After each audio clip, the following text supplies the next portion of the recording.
Hey there, my name is Nino. I'm a sales manager at ClimeWorks, and I want to show you why it is important to use air captured CO2 for your CCO process. What you can see in this picture is the world's first commercial direct air capture plant that we operate at the moment in Zurich, Switzerland. It consists of several so-called CO2 collectors. Each one of them, as you can see, has a fan attached to it. And what it does, it filters CO2 from the air around us. If we take a closer look, the basic principle behind such a collector is actually quite simple. So air is drawn into the collector, where a very special kind of filter material also very selectively only captures the CO2 molecules. In the second step, we add low-grade heat to that, which releases the CO2 again from the material.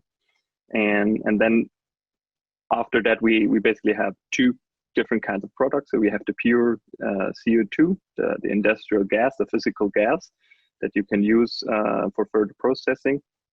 But we also have CO2-free air that we offer to our customers as a service. And this is what we call carbon dioxide removal, which is basically a premium carbon credit that we offer to private individuals and companies to reach their climate targets.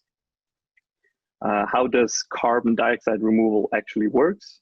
So this is the setup we have in Iceland. We have a ClimeWorks plant that filters CO2 from the air. That ClimeWorks plant is run by renewable energy from a geothermal power plant. The concentrated CO2 is mixed together with water and then pumped underground. There we have, due to volcanic activity, we have first basaltic rock formation. This is very important with a lot of metal oxides in it. We also have high temperatures and high pressures on the ground. And these are factors that very much allows us to turn the gaseous CO2 that we captured from the air, turn that into carbonate minerals.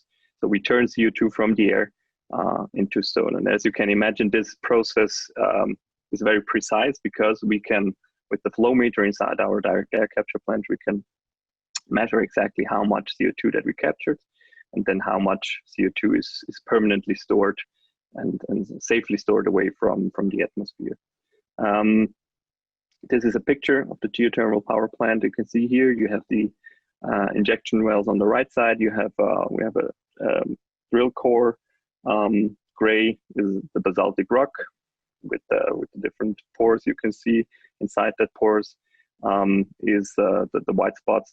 Are the carbonate minerals, so the CO2 turned into stone. And this process happens very fast. So within only 2 years, the CO2 is mineralized completely.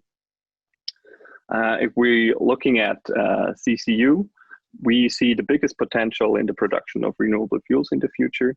And to produce these kind of fuels with direct air capture technology is actually quite simple. So you have a direct air capture plant at the beginning that provides the CO2. And on the other hand, you have, for example, an electrolyzer that provides the hydrogen, also renewably produced with renewable electricity. You put that together to form for the first time a liquid. So you have like a synthetic crude oil, so to say.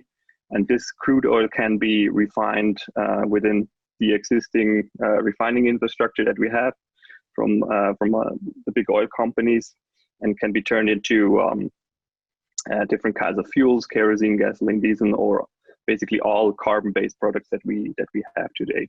So, for example, kerosene that is emitted during the combustion of an airplane, and the emitted amount of CO2 equals the amount that has been captured before, and therefore these kind of fuels are fully carbon neutral, fully circular.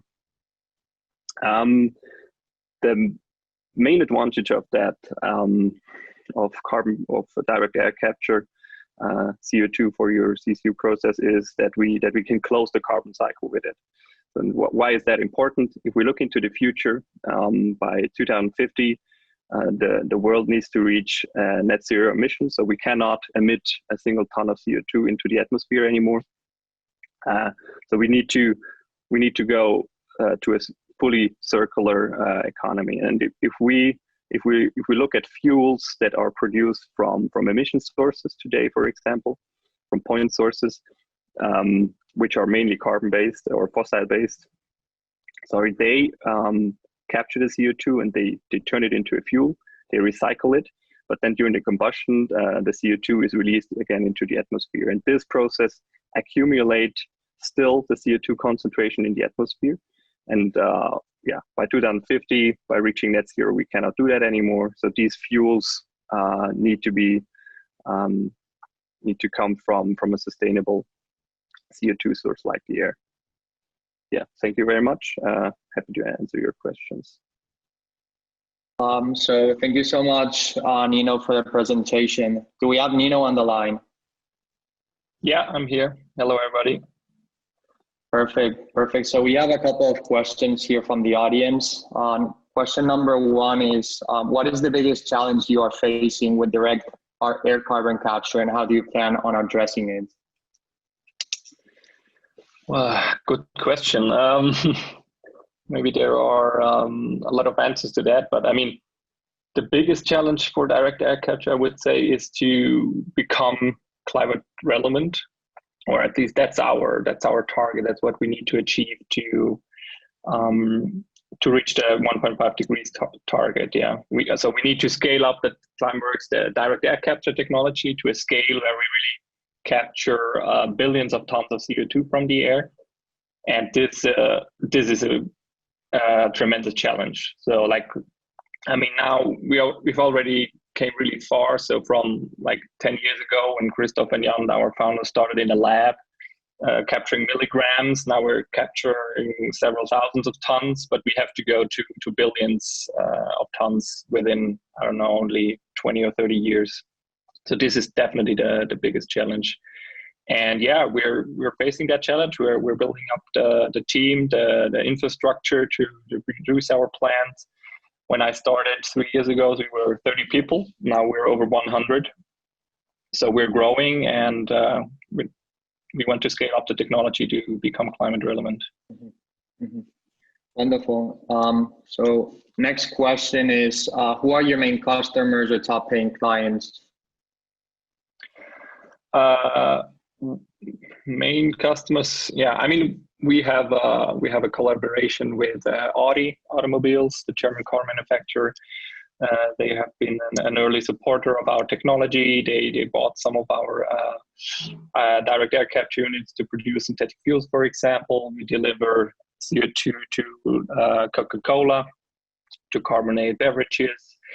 We just sealed a deal with Stripe. They were the first ones to buy a larger amount of our carbon credits that I speak of in my presentation. And yeah, I would say these are the most important ones so far. Wonderful. And last question is, can you explain a bit with more detail your business model? Yeah, well, the business model is also changing from time to time, or it changed within the years. I mean, the main goal to become climate relevant, to have a technology that is able to combat climate change is still there.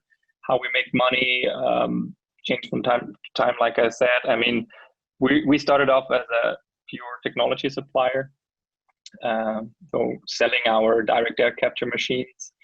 But we came now to the point where we want to be a solution provider. So not only the technology, but also, as you can see on our website, we have a new digital business model. We sell the carbon credits through our web shop to private individuals and also directly to companies. So yeah, we have somehow a broad range, but like selling plants, selling the CO2 gas for CCU processes, but also selling carbon credits are, let's say, the three main business models that we're looking at.